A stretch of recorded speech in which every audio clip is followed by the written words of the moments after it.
lateralization. Wait, so did you say that focus area is normally on your left hand? There's only one? It's not like on the other side? It's not part of it. It's not the one that's usually utilized. Okay, The one on but the left is the primary utilized one. Okay. Children potentially can do both. Okay, I But see. usually in adults, for most adults, speech has been lateralized to the left side. So lateralized means it's on Lateralization is- both sides, but you only use one side? Okay. Right.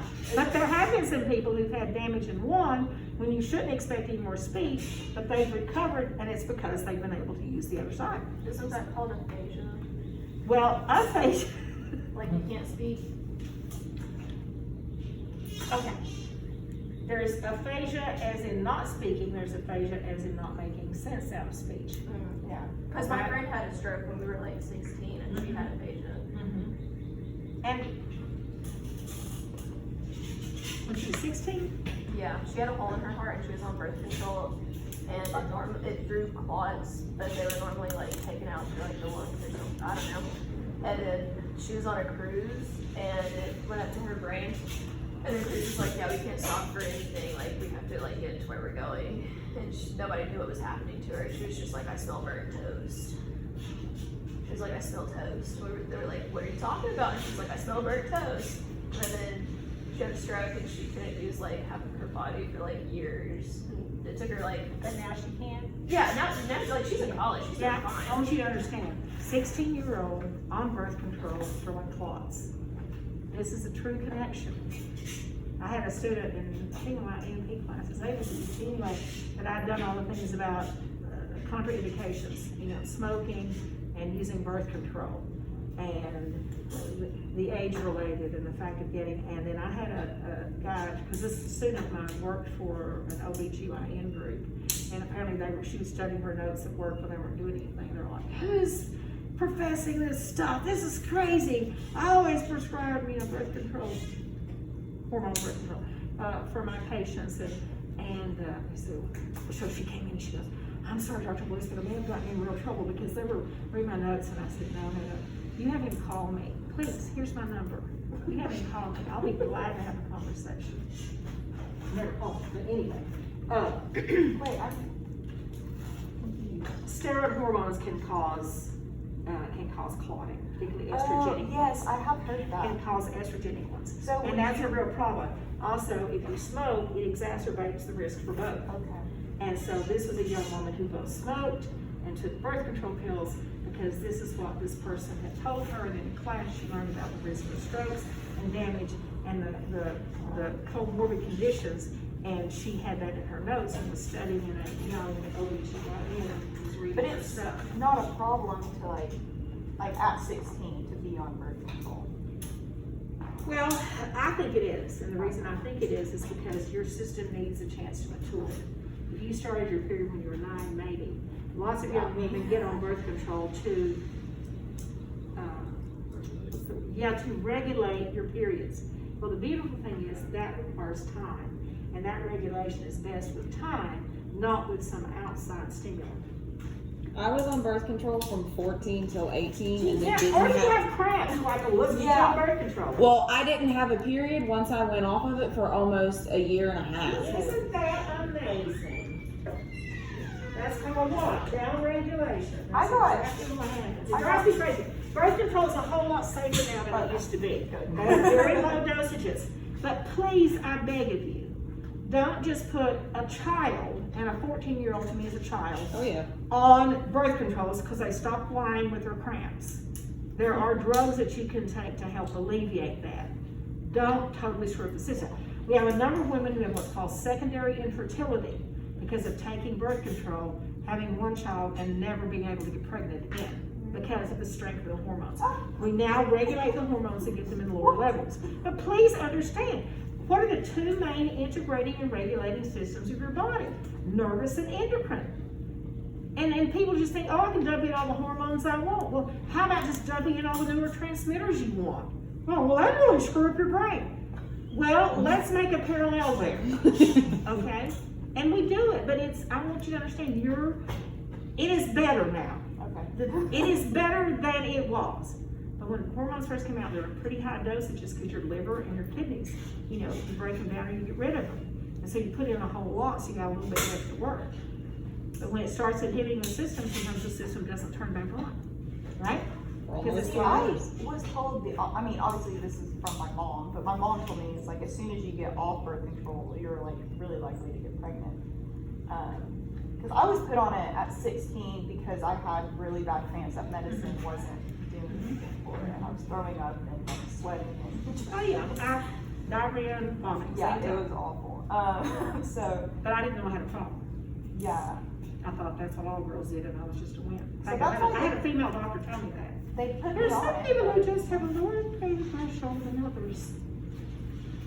I don't believe that. I ran a marathon on a torn Exactly. ankle. I have a high pain tolerance. Exactly. Some OB tells me that, and I get But stuck. please just be cautious.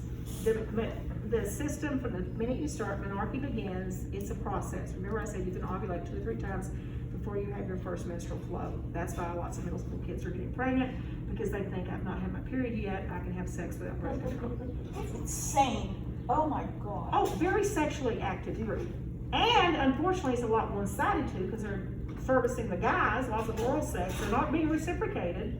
It's just one unidirectional, and that, once again, is a very sexist practice. Right? We're all about quality. It's about quality. I have a friend who said, okay, I've had my turn, now it's yours. Right?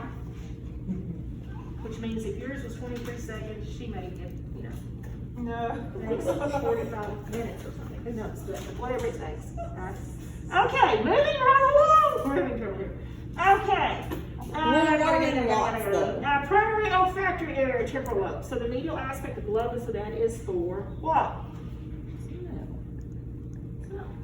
So we've got taste, and we've hearing, and we've got smell. It's kind of weird to think Look my how smelling. close the two are related. Smelling's at my ears, and that's just weird. Huh? I said smelling's like at my ears, and that's weird. Smelling's at your Like, in yeah, the brain. in It's the right brain. above your Yeah, ears. yeah. Just consider going out that purple blade. Go that way. Okay. All right, but remember, most of what we think is taste is smell. That's why I don't believe COVID has anything to do with taste. But it has everything to do with smell, so people say taste and smell. Okay. Occipital, we've done that. Now let's look at our insula, right? We've talked about where that is. So memory, but also what else? Well, if you read this little paper here, which is kind of cute, and I stuck it on the front of the science, why do I put such things in here? Is this scientific information? Not really. It's somebody's interpretation for the general public, but guess what you will have to do as medical professionals? Deal with. Interpret this. This is what your patients are going to come in, they've read, and now with the internet and all the stuff that's out there, and you've got to be able to make sense out of that. Pick out a piece of paper, draw a picture, right?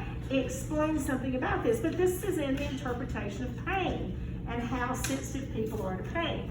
So we talk about the insula as emotion, we also do pain. Now let's talk about that as a, and this is more physiology than anatomy does. A little kid falls down. It hurts. And what's the first thing they do?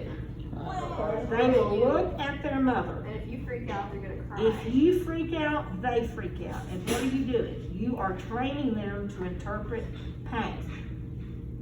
Right? Because they look to you saying, am I dying? And if you go, what? Then, okay, I must be dying. So, what? So that intensity of pain, right, discomfort, I will now interpret as I'm almost dead. Well, you know, people, they get a little pinprick and they're like, well, it would happen in lab. No. Well, I was after many pinpricks. To be fair, the tip of my finger was like purple.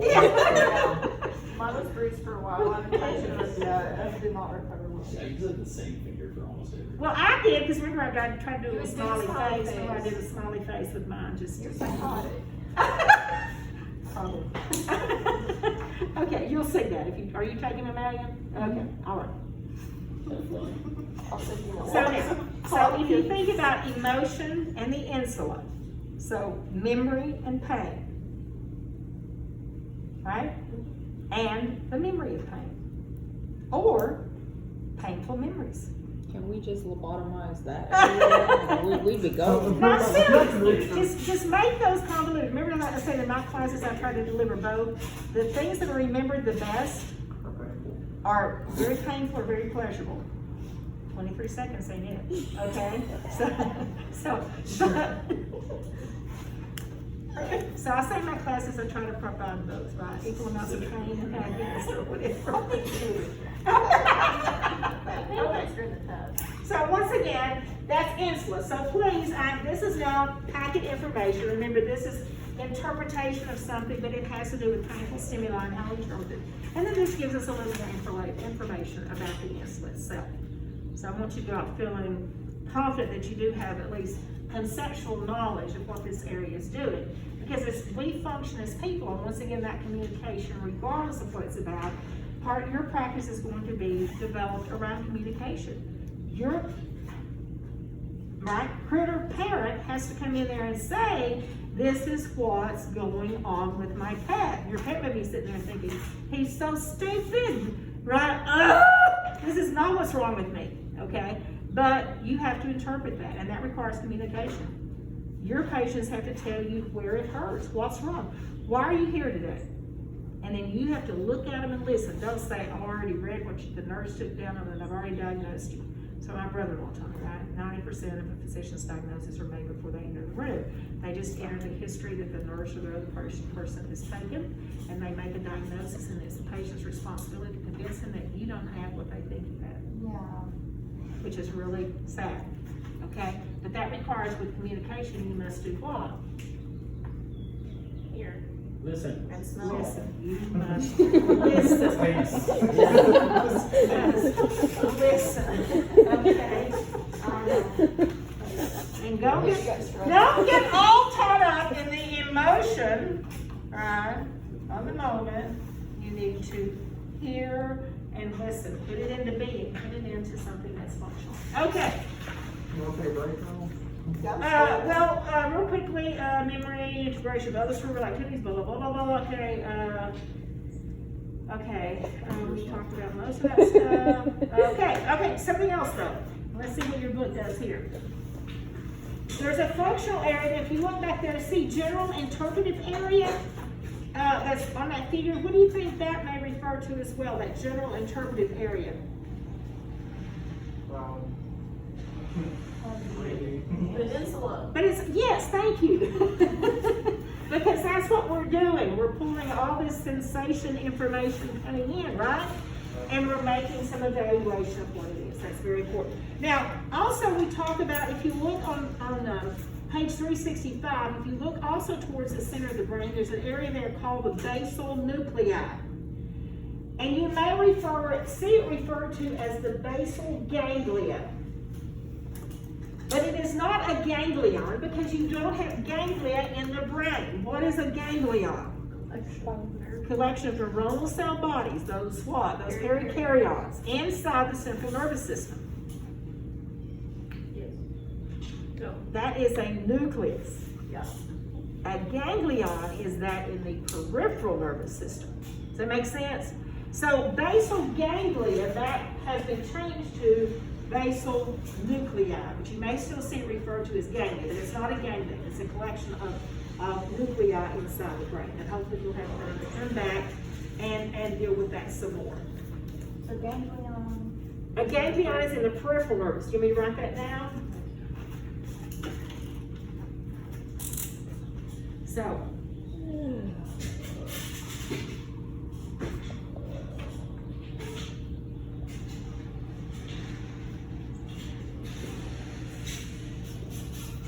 collection of neuronal cell bodies.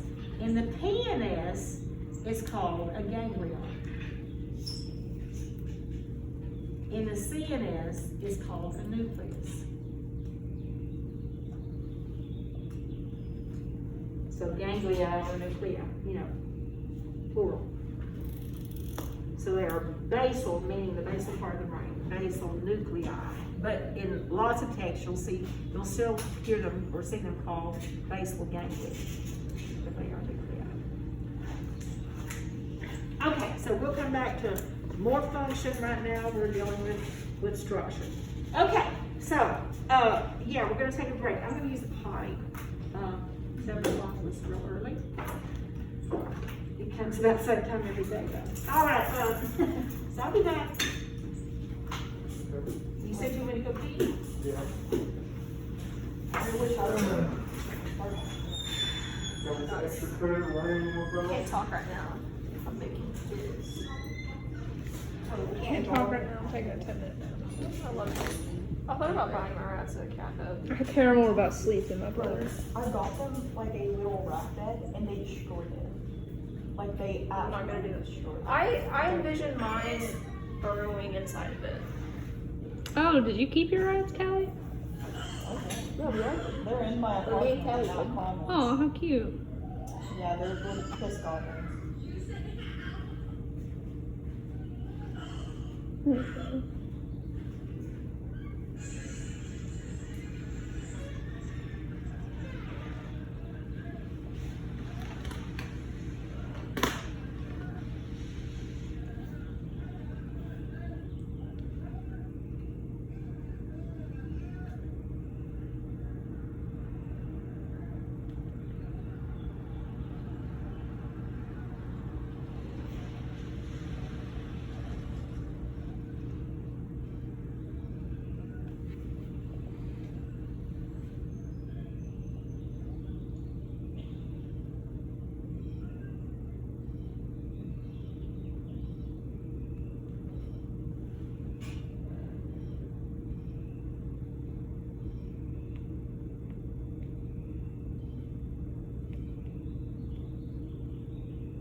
She was talking about like not putting any pressure to perform, and I was like, Dr. Lewis is about to tell me to get mine. Like I got mine. As a little, you know, I have a reputation.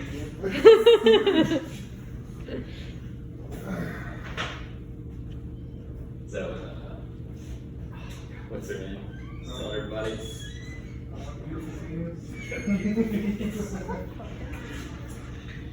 Judge's beautiful penis.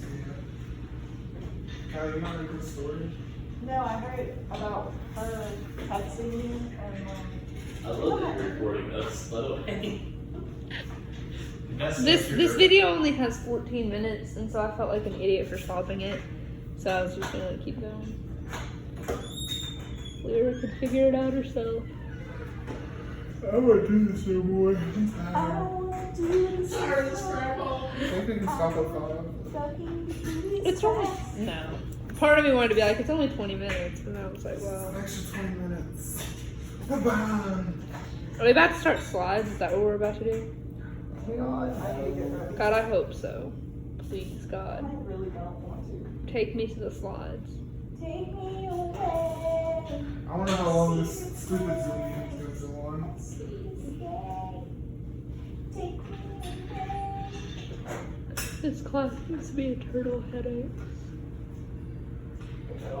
Was like, never talk with your girlfriends. Like, first of all, Patsy. As a little, you know, I have several women. Why didn't we just take mammalian break? I have a reputation on this campus. Taylor, the beautiful penis favorite. Why is you guys? That's how they're going to introduce me. Yeah, but they I bet text it's like- me. I'm gonna go seriously. He's Taylor Perry in Churchill, Tennessee. He's got a beautiful penis. Point out all you. Everybody go around the room. Say one interesting thing about yourself. My name's Taylor.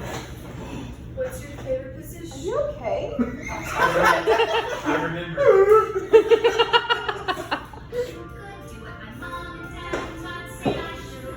If this had mute, We should Did not you- check did you- Dr. Lewis.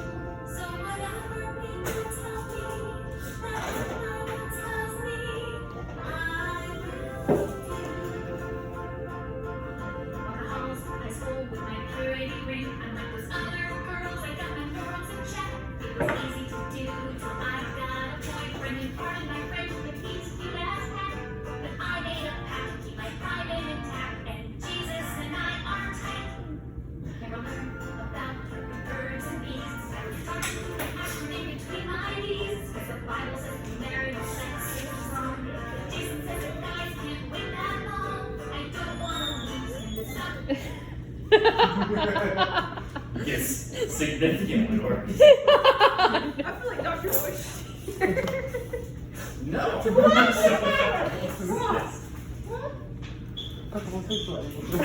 It's like it's a bat. I don't know if you want one. No, don't. 60 calories. Oh my gosh. 60. You're like 600. 260. 6,000. Spinal cord. What about it? Not a lot. That's vertebrae. People who Germ matter, Q matter, arachnoid, the central commissure, if you rupture your paralyzed. you got some gray matter and some white matter at the ventral horn with the motor bodies, and they cross for the reflexes, and the lateral horn, you know, all of that fun. Pretty good, we don't need to talk about it. That's it. Alright. Look up Philip, turn it out for me. What? What? F-I-L-I-M-M. T-E-R-M-I-N-A-L-E. Are you seriously going to Google? No. Look at your index. I reached for my Put that down. Are we doing histology today? Dr. Lewis? How did you say it was spelled? I'm gonna start right here in a minute. If I can find my glasses. Film terminal. ABC. It's the only film that pulls up.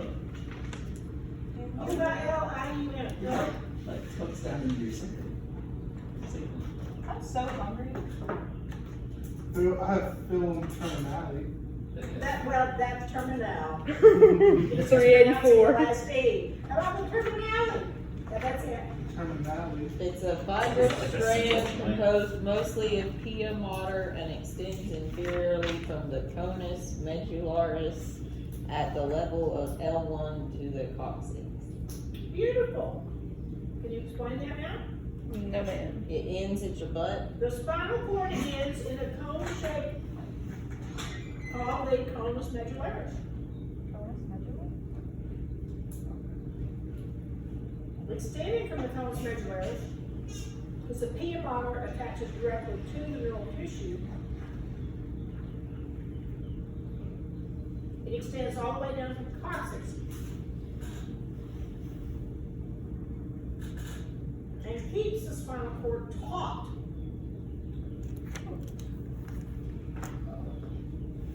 What happens if that? Is it green chili in here or is it just?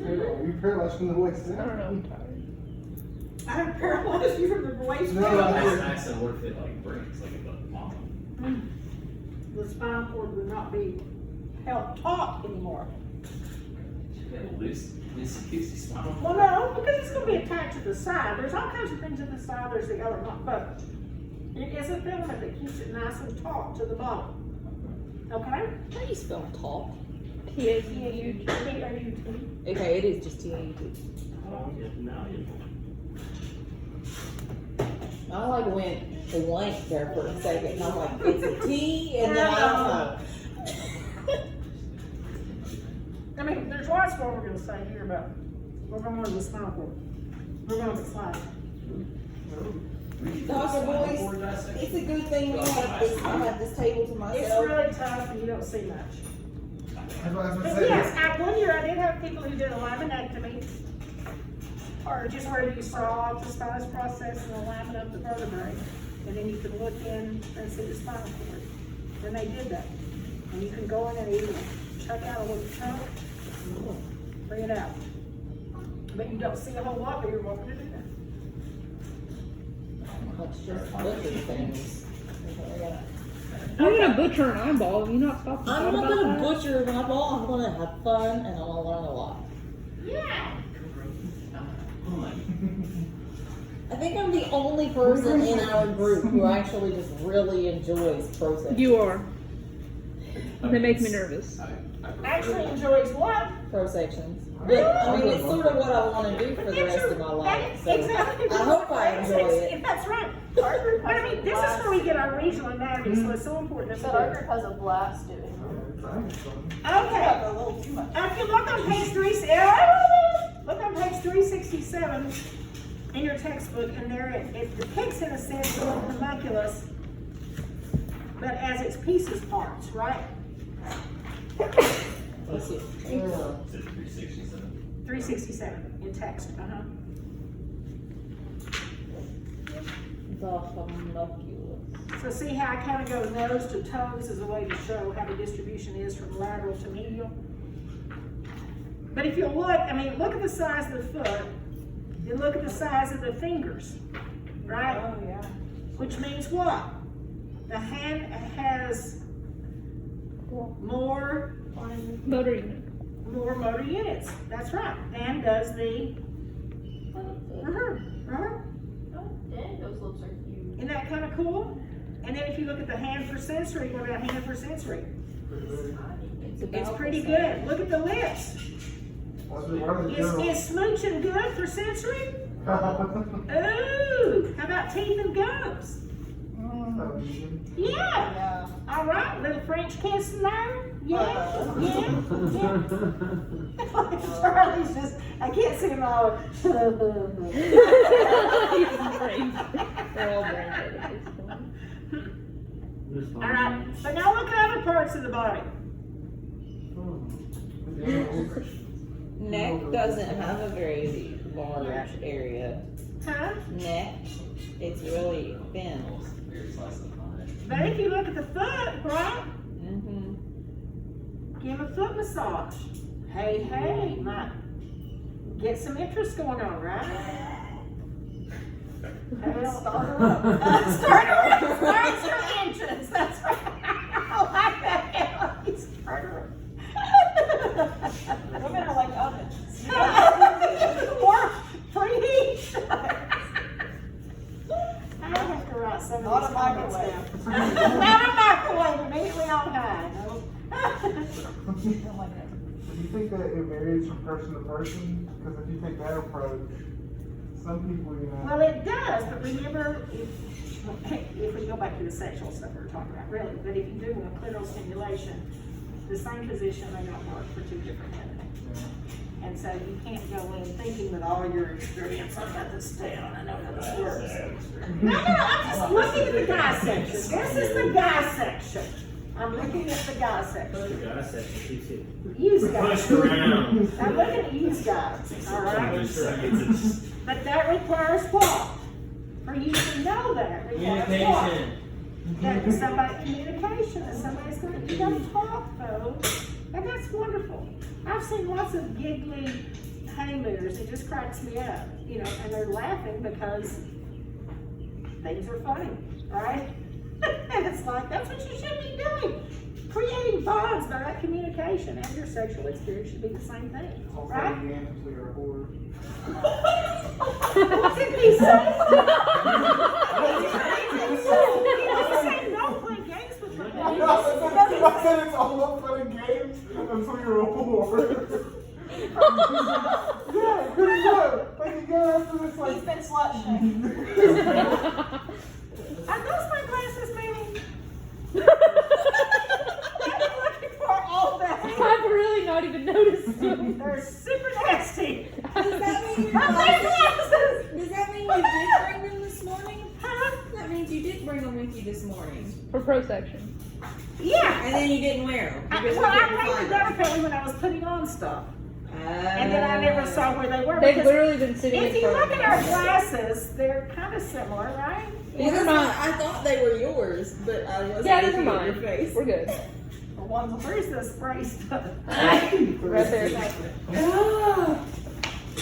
Oh, yeah, there it is. There, thanks. Mine was clean till Yeah, you we made didn't me put the laugh fish and shield. I spit all over it. Okay. We use the fish shields to block the. The bone dust from entering our eyes. Oh, that's good then. Yay. Like, I did our, but then I our just face wore my mask got glasses really and bad. then after we cleaned up, I looked down and I was like, there's cadaver on my glasses. Oh, little bits of, little piece of fat blobs. Yep, it was disgusting. Okay. Hey, there's the baby butts on page 376. A baby butt. Baby butts. Little, You see the superior colliculi, the inferior colliculi? But see, it doesn't happen very close together. Oh, yeah. What do those things do again? Visual and auditory reflexes.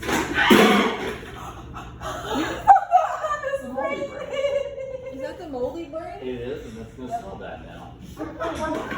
now it's gonna smell. Oh, used to have sheep brains in one of these. Now we're there to get out of This here. class Here's a whole human brain with a skull. Whose skull did you keep? I don't remember keeping anybody's. I have some students that probably give me one. Dr. Boyce doesn't even know This place, this room's a good place to hide your body, just in park. He was just there one year. the sheep brain. Can When you you pick take one the, from when you the take the cerebellum and the cerebrum and you kind of bend them like that, and you see these little butts. And that's a cool. Well, I don't know where they are. What did You you don't say? know. They did visual and auditory. If you see my drawers, I don't know what color I wore. I hope they're dark. But anyway, they're not red. So I turn this way, guys. Walk very carefully. They really. One time I went to pick up a dog at work and my pants just completely Exploded. I had a guy that I taught Sunday school with. His whole crotch was split out. It's not a good place for your Very, crotch. and guess what? We teach first graders, we sit on the floor with our legs crossed. You just need to go.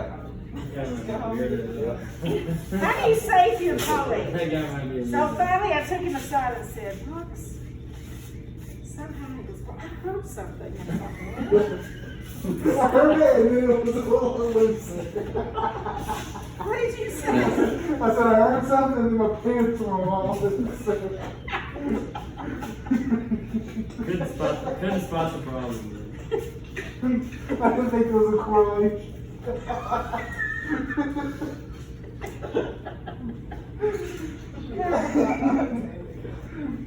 Taylor, you can't drop this class, we need you. Never forget the day. Okay, Never forgotten. moving right along. Okay, let's turn to page 379. There is a cross-section of the spinal cord in situ. What does that mean? As it's in place inside the vertebra, right? What's that yellow stuff? What's in the epidural space? Okay. In that depiction, what's there? Fat. Fat, thank you. Padding around it, right? But, I mean, your other answers weren't incorrect. Okay, if you look at page 378, there we can see why. That's right. Okay, and we can see what going down the middle, the false cerebri. And within that split, that's the superior sagittal sinus, and there's our arachnoid villi, right? Cool. Okay, so we looked at our little spinal cord. Where are the spinal nerves coming out? What's the exit point? What is that opening called?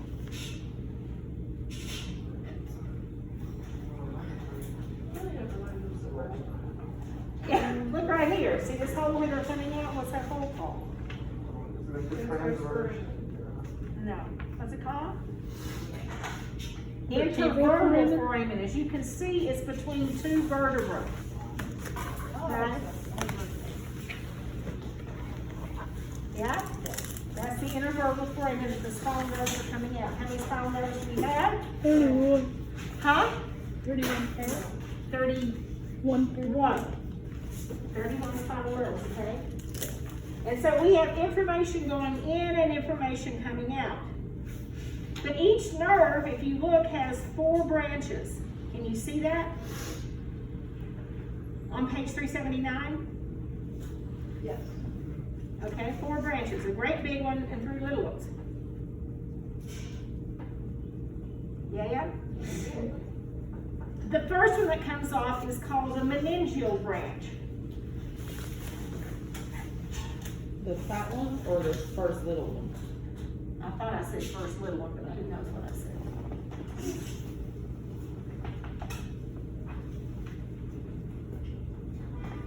So they're called rami, Oh, those ones. right?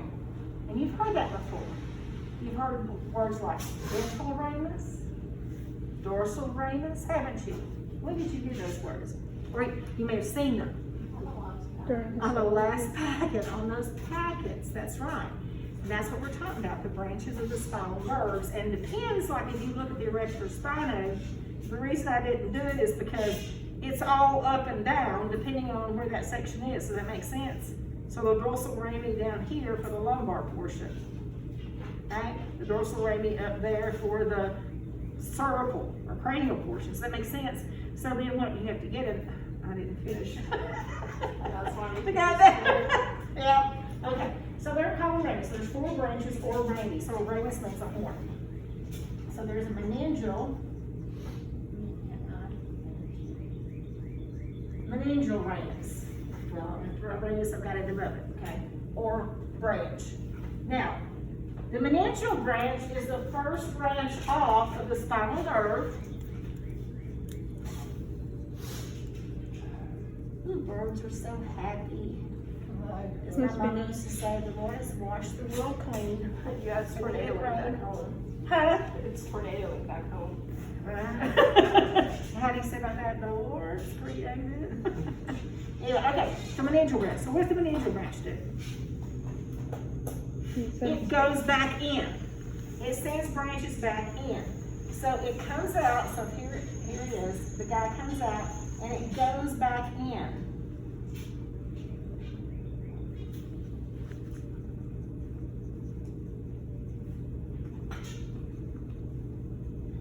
Now, if it's going to go to the meninges, which meninge do you think it has the best connection to?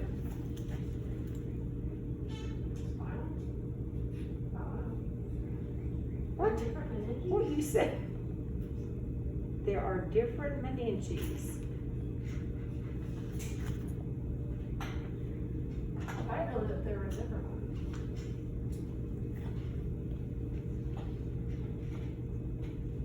Oh, those things. The dura mater. That has the best connection.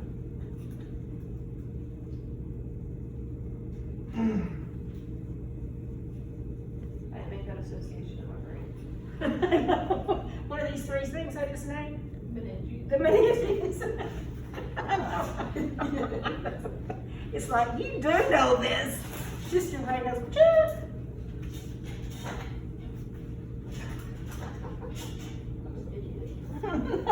Well, no one else was coming to your aid. You know, notice how everyone else spoke up and were like, Carol, come on, right? No one did that. Okay, so of the 3 meninges, which one do you think has the greatest connection? Dura mater. The rectal. That's right. That's right. Isn't there a Cody? Huh? Oh, Cody. Oh, good. Okay. So we do have, so we are doing what? We're innovating. We're the cord is filling in itself in a sense, right? Because what's going to take the pressure? The meninges, because they're the supporting structure, right? They are the supporting structure. Very good. Okay. So we have that meningeal branch. And then down here we have another little branch.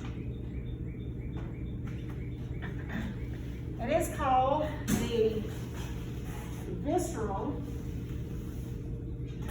or ramus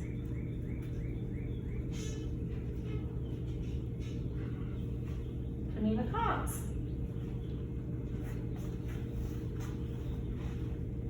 This guy.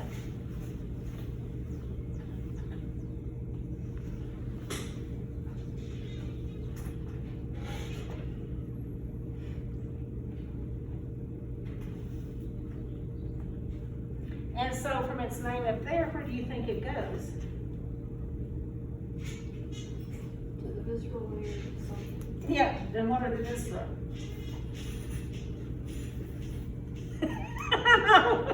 What are your viscera? To eviscerate, I'm going to eviscerate you. Anybody? Yeah, those are your abdominal organs, your viscera. Even your organs up here. To eviscerate is to take out the organs. Remember, visceral pleura, visceral pericardium, visceral peritoneum. Where are those things? They're on the organs, right? Yeah, so, yeah. So we're gonna go down there and tell them what to do, right? We're gonna communicate with the viscera. And then we have another guy that's going back, and then a great big guy that's coming on out. Who's the big guy? Okay, let's think of the spinal accessory. Okay, spinal accessory. Let's think about trapezius muscles, sternocleidomastoid.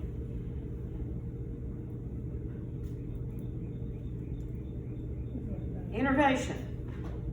Look on a packet. Come on. Come on. 4, 5, and 6. How? Isn't it C4, 5, and 6? Okay, but what does it say? Did it say something else? Who knows? I guarantee it is. Yeah, probably did.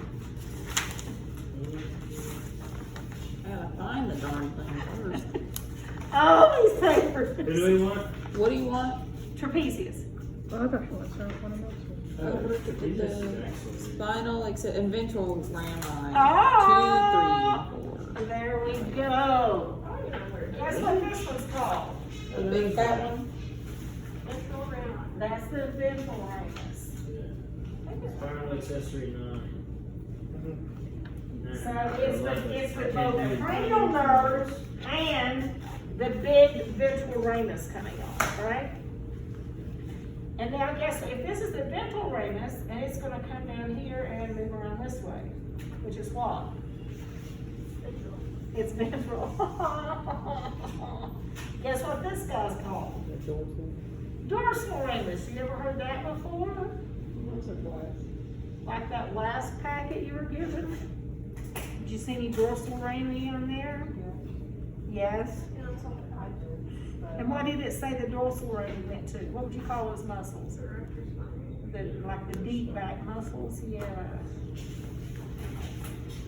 It all makes sense. That's what I'm hoping for. I'm hoping for sense. I'm hoping for sense, okay? All right. So, dorsal ramus.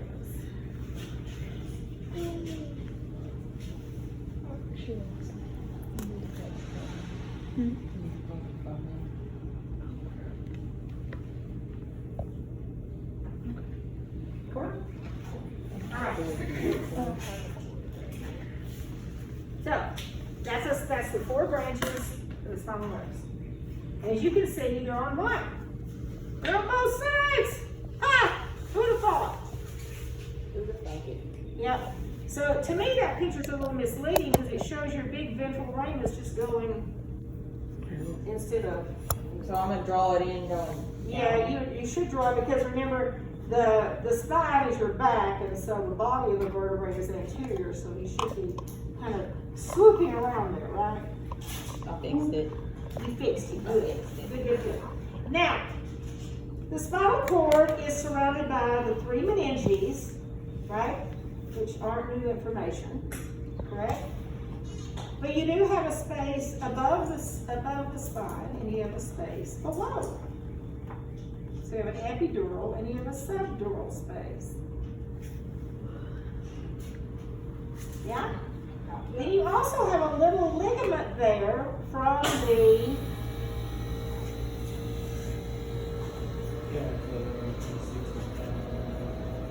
side of the pit. So now let's go back in here with this nerve. We're going to go up here. Right? Because what's going to happen?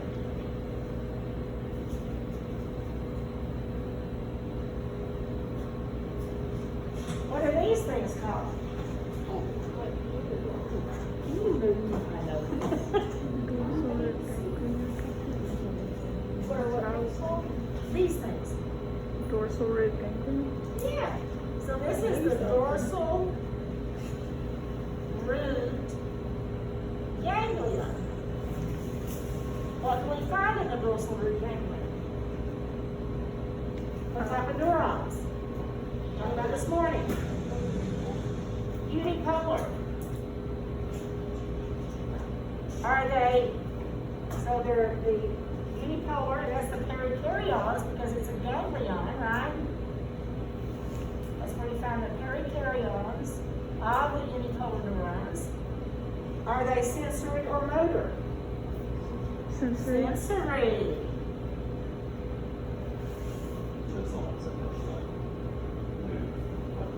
Everything like you read, maybe you like stuff. And what about this guy then? If that's the dorsal root, what's this called? And see, those other branches come off, but this is called ventral root.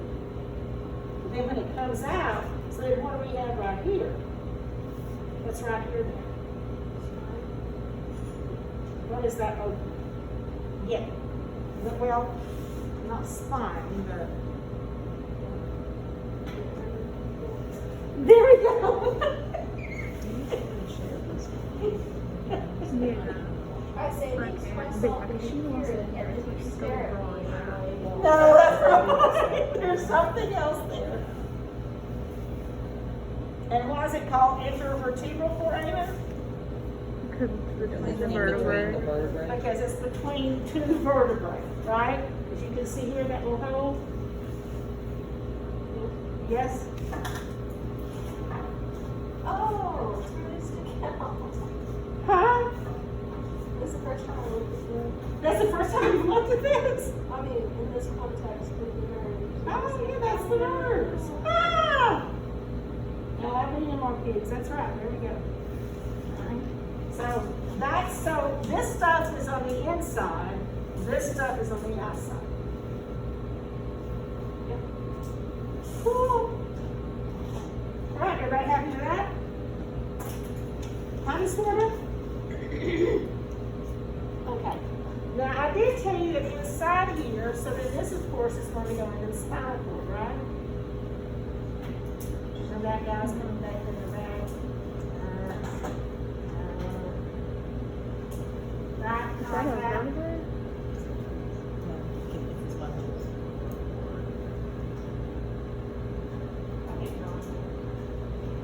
Right? I mean, kind of, sort of, it looks pretty ugly, but. That is a vertebrae. Yeah, got it now? So that's the spinal cord. The exact same thing's on this side too, right? But this is inside the vertebra, and this is outside the vertebra. But this guy's going to do what? He's going to come back in though, and meningeal veins, because he's going to go to the meninges around this. Now we have another little supporting structure that goes side to side. So there's one over here, and there's one over here. And they are supporting structures for the spinal cord.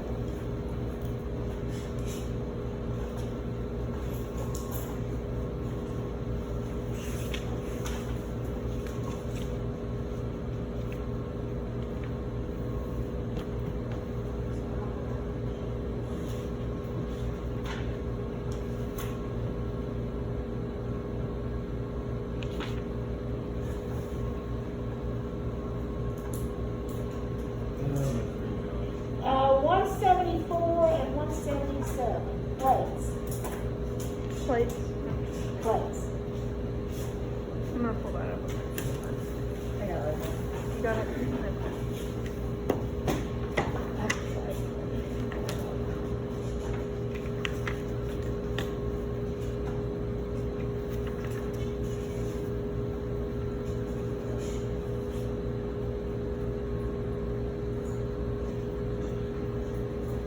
So if you look at 174, and if you look plate 175 too.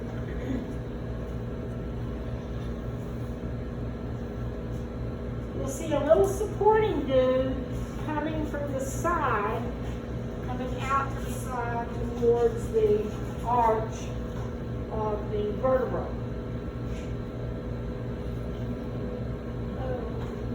And it's called the denticulate ligament.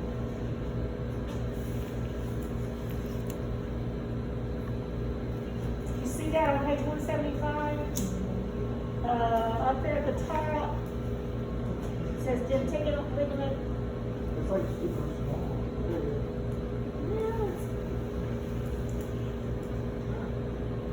So, remember we talked about the spinal cord. So, you come out of the foramen magnum, and there's spinal cord. Inside the foramen magnum, there's medulla. Correct? So now we know that we've got the brain held up here by the dura mater. It's held by the falx cerebri. It's held by the temporum cerebelli. Correct? Right? And then it's got fluid that it can move around in. So it's held up top pretty tightly, correct? For the group that's trying to get it off. So now if you come down the spinal cord and pull it taut down at the bottom, there's that little filum terminal. It goes all the way down to the coccyx. Right? So now you've got it pulled kind of taut inside that channel. And then to the sides of the vertebrae, we have the denticulate ligaments. That support system kind of makes sense now. Can you see it?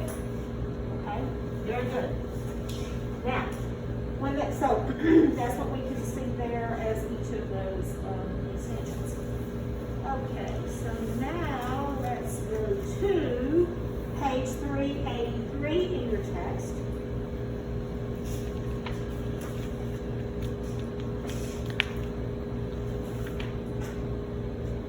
And what I want you to see there is that's showing the pathway of circulation through the spinal fluid. But what I want to show you there is the end of the spinal cord, and where does it end?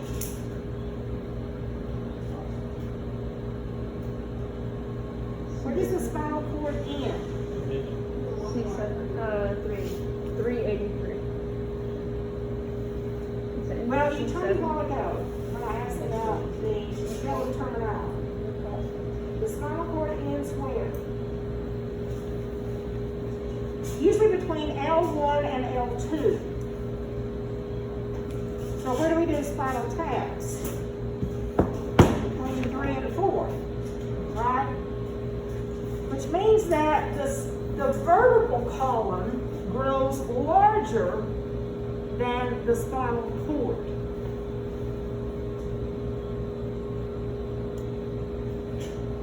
And the spinal cord ends in a little cone-shaped region called what? Conus medullaris, the medulla, the center. Right? And there we can see that pink stuff? What is that pink stuff? It's the pia mater. You look up above in the brain, see what's like the pia mater. And see, it's stretched then all the way down till we get to even to the bottom, down to the coccyx. And that's called what then? The filum terminal, or for Taylor, the filum terminology. All right? Now, some other comments about the spinal cord. Let's turn to page 385 in your text.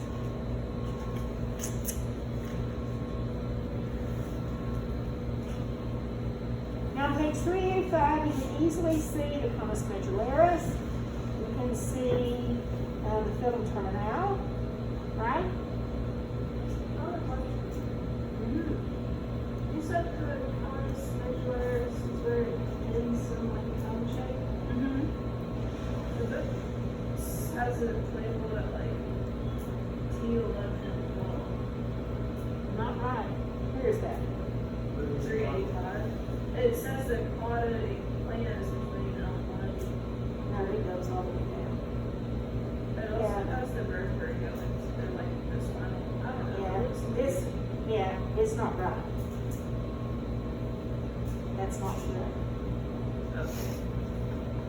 Okay.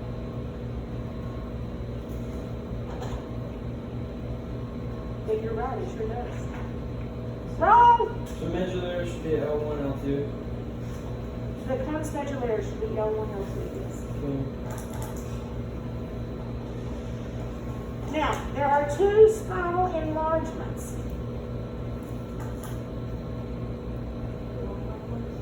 We have a what? A lumbar spinal enlargement and a cervical spinal enlargement. Why do you think there's two? Arms and legs. Excellent. I like it. Very good. So it's enlarged there. And what areas do you think are particularly large there? What portions of the spine are particularly large there? If you look at a cross section of the spine.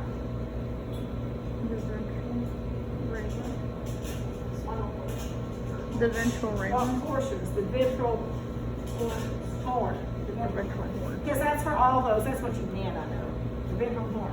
Because that's where you've got what? All of those alpha motor neurons, right, going out to the skeletal muscles. And so the arms and the legs are going to be more bulky than up in the thoracic region, which is doing all those intercostals, right? Yeah, there's a whole lot more stuff out here than there is here. Cervical and lumbar enlargements. What about the sacrum? Is that the same one? Now, the sacral is very little because that's where you find your cauda equina, the horse's tail. Now, what that means is that if you look at those nerves, see, if you look up in the thoracic region, where the nerve arises is where it comes out. Does that make sense?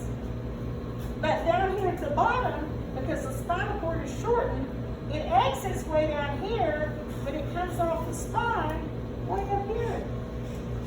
Does that make sense? So it's exiting down here, or it's an exit. So here comes a nerve, either going out or coming in way down here, but its attachment to the cord is way up there. That's because the spinal cord is shorter than the vertebral column. And that forms then the cauda equina, that horse's tail at the end.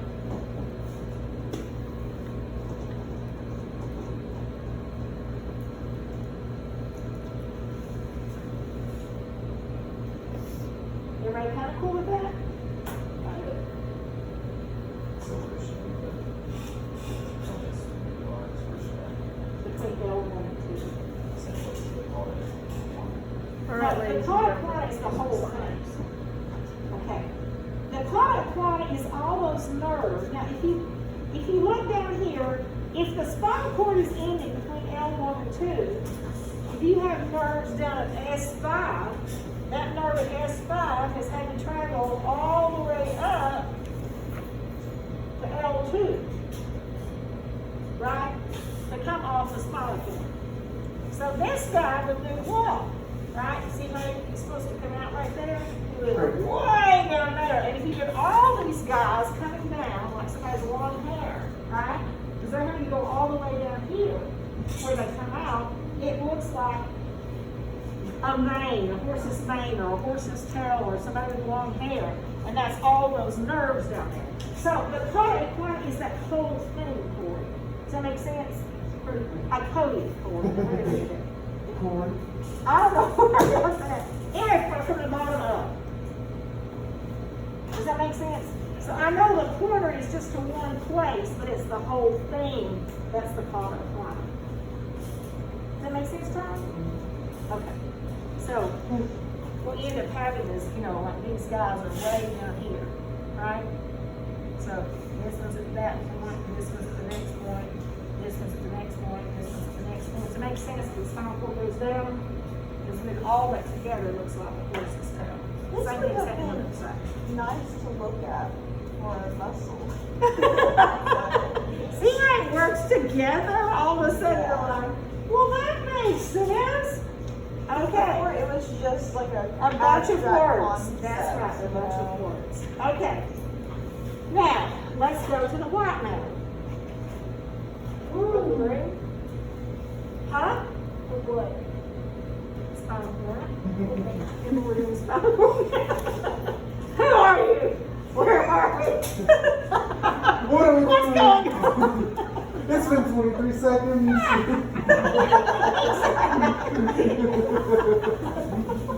That's we're gonna come to standard. Stand up. All right. Oh,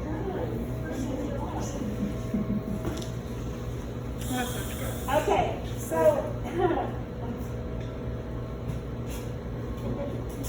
So everything before was mostly dark matter, or Yeah, okay, this nerve stuff. yeah, okay. Remember, you don't have nerves in the central nervous system. In the central nervous system, you have tracts. Oh, the pyramidal tracks. That's a thing, right? My brain shut. What are they? Decusates, medulla, ventral medulla. I don't know what that's for, but I don't know. It's what, Oh, outside what the the brain, dark inside the matter body, would be. so that if you destroy one, you don't get all of the destroyed. Okay, so let's turn to page 386.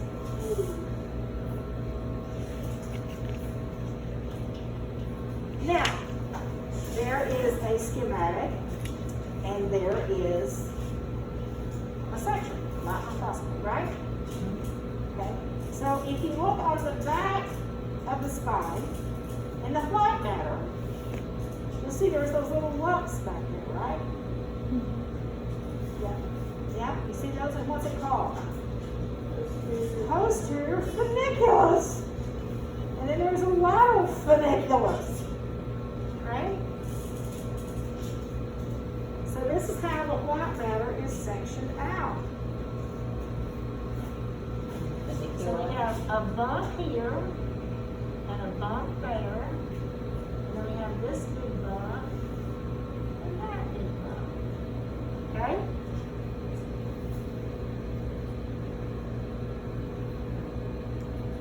So this is called fasciculus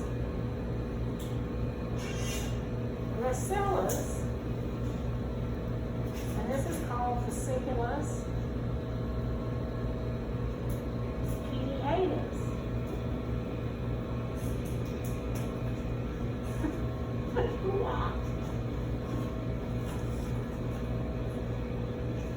If you look on page 389,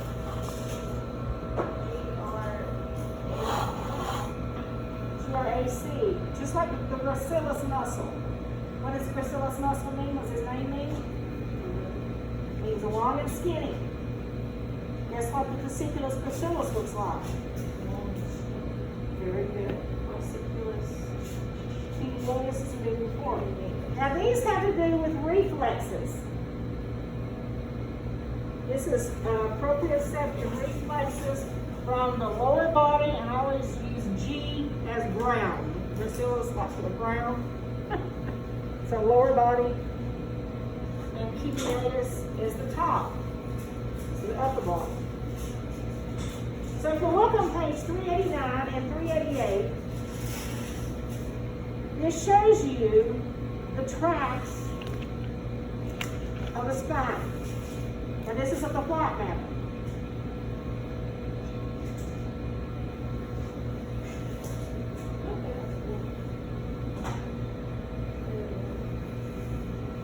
So if you look at table 1117, so what's happening in the white matter? Well, stuff's going up and stuff's coming down. Right? Information has to ascend and descend. And when it ascends, they're called what? Ascending tracks. And when they go down, they're called? And when we learned about how skeletal muscle works, we have the tracks called the corticospinal. Because they're coming from the cortex. What part of the cortex? Primary motor cortex? Yeah. And the lateral corticospinal. So if you look then on page 389, you can see those depicted. So that's coming from, this has to do with what? Motor impulses from the cerebrum to what? Spinal nerves. What kind of, okay, what kind of neurons? Alpha motor. Right? Does that make sense? Okay, so information coming down. So tectospinal. Where's it coming from? These are down to move the head in response to visual, auditory, or, does that say cutaneous? It should be cutaneous. Is that a T or an R? That's an R. Yeah, it should be cutaneous.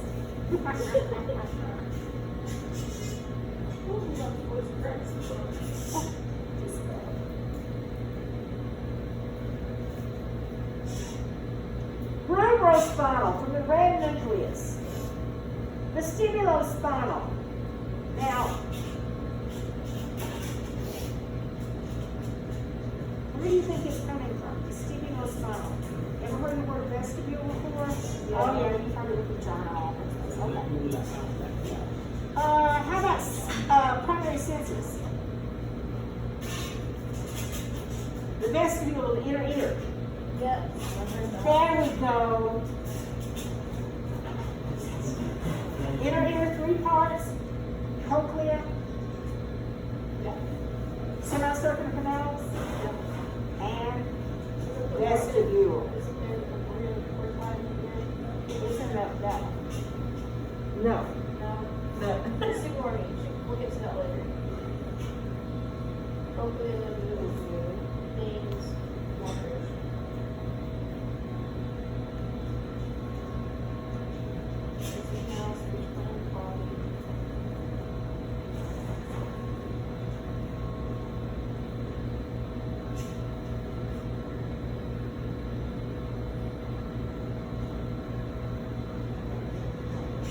Cochlea. Vestibule. Oh yeah, you remember this. Semicircular canals.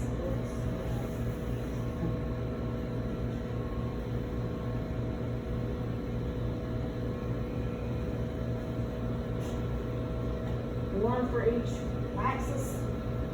Right. It's a fluid. There's little bowls at the bottom of each.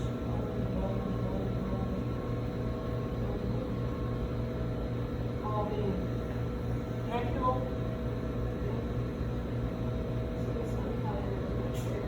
That's right. That's right. That's exactly, because it kept moving. Correct? So the semicircular valves have to do with dynamic equilibrium, dynamic balance. The vestibule has to do with static balance. The cochlea has to do with hearing. So what's the big nerve called that leaves here now? Vestibulocochlear. Oh, vestibulocochlear nerve. Ah! Right? It used to be called auditory, and then they're like, you know, there's these other 2 parts. What are the receptors in here called? Oh, they're like This is the cookie sheet. The saccule. See, and the neutrophil. Any remembrance of that from mammalian son? And the receptors in here is called the crista ankularis. So inside the ankula is the receptor called the crista ankularis.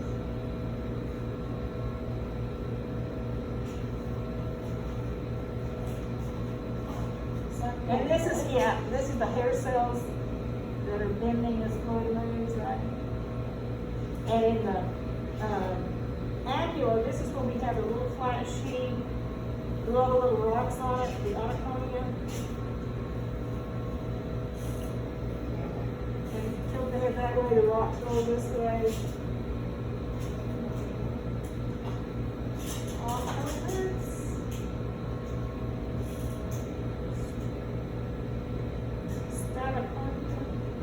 Rocks in your head. It's like a cookie sheet. I say you tilt the sheet, right? The rocks go forward. Ah! The rocks go backward. Ah! what's the word under Utricle. U-T-R-I-C-O-E. Well, anyway, the point of me even well, she asked a question, or asked a question. But the vestibulospinal, guess what it has to do with? Here.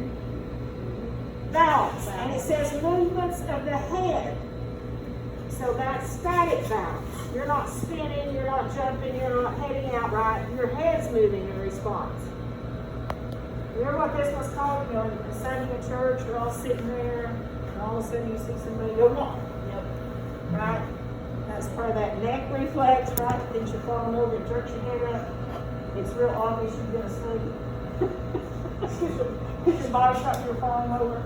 Okay, but this was answer that question. That's vestibulospinal. Okay, so that's descending. That's giving your body adjustments based on balance. So what about reticulospinal?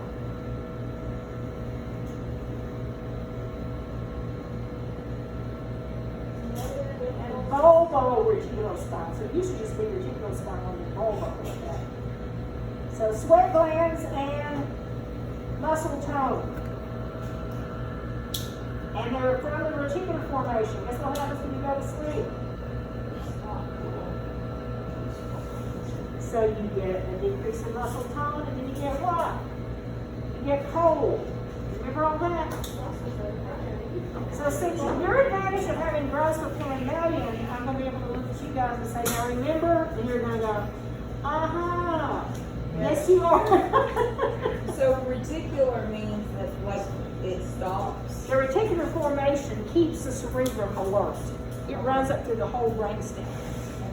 So anytime you move, information from your muscles, you're going to get that informed of that information for 10%. That's going to keep you awake because it's a good idea if you're moving your leg. Your cerebrum's alert, right? And when you get cold, well, your primary producer of heat are your skeletal muscles because they're 80% inefficient. So when you go to sleep and you stop that reticular formation, you lose your muscle tone and you get cold. And we come full circle. Yeah. Okay, so I have some models in here that have the different tracks, so the ascending and the descending tracks. So I want you to see that. So for, we were looking at the descending tracks because we've done skeletal muscle activity to see those.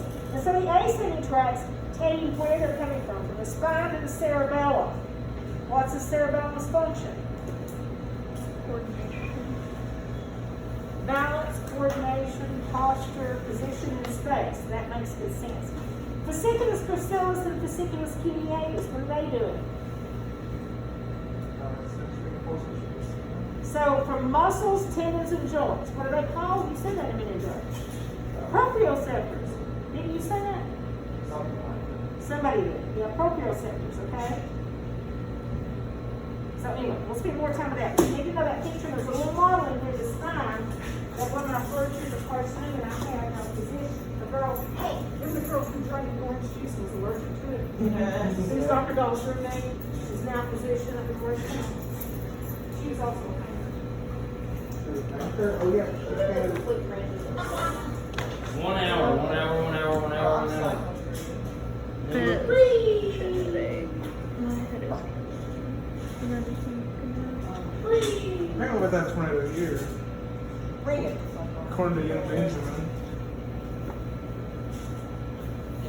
Wow, that's gonna be serious motion sickness. Wait, did you send an alcohol zero? yeah, Nasty, nasty.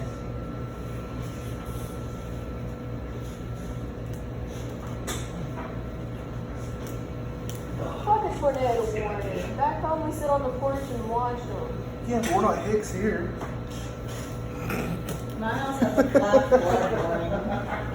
That's a wonderful picture, Caroline. Carol, what do you guys do for fun back home? watch Twister all through. We sit up there. We sit up there. Do you know how nice it is to sit outside before a tornado and watch the sky turn the ugly green color in the middle of the night and everything becomes super calm and then the wind just pick up and Yeah, you're like, it you really gotta does, sit though. outside. So here is a model I had her paint. Dr. Rice numbers. Okay. So now you have ascending and descending tracks on the same side, but I had her paint them on two opposite sides so that you could see the difference. Okay, does that make sense? They're on both sides, but I had her paint them just on one side. She was an artist? Yeah, she also painted. Who did that one? No, that's Dr. Wright's daughter. Okay. Heather, who's a dentist now to do that. Sugar. What's this? Ventricles. What are these? What are what? Lateral. What's Lateral. that? Oops. Third. What's that? Lord. What's that canal? Yes. I'll put up the Sylvia's. Here we go. This is a little brain. I stole. I didn't really. I mean, I stole it, but it was in the trash can at EG. It's a little punch out on the car. So I brought this up here. But it's kind of shows you this, right? The ventricular system. What would 28 be? It's a thin membrane. Oh, I can't see that. It's right beneath the corpus callosum. What? You said that the brown acid. Septum pellucidum. Your liver separates the two lateral ventricles. Yeah. Maybe kind of, sort of. And then here's a brain stem. Okay. And so what's that? Cerebellum. What's that? What are those? Pons. What's that? Medulla. Where's the little butts? Anal buds. You have to do crop with the butts. Yeah, my God. What is it? Not in a cool way. Boy, we have some detail there. They made that come apart. Just draw some on it. Wow, that was so helpful. Alright, shall we start the slides, please? Okay, let's look at some slides. Oh, thank you.